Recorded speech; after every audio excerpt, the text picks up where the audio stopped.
हम लड़कियों की ज़िंदगी न ससुराल है न मायका। एक लड़की की माता कहती है,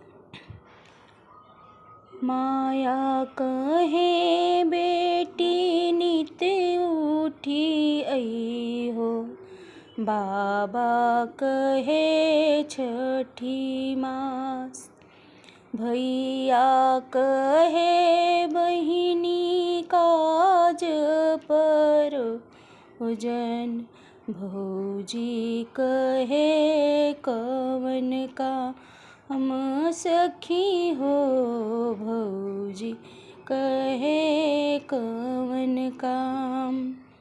छुट्टी गवा गौआ हो, छुट्टी गवा देसवा, छुट्टी गवा सगर जहान, सखी छुट्टी गईल सगर जहान।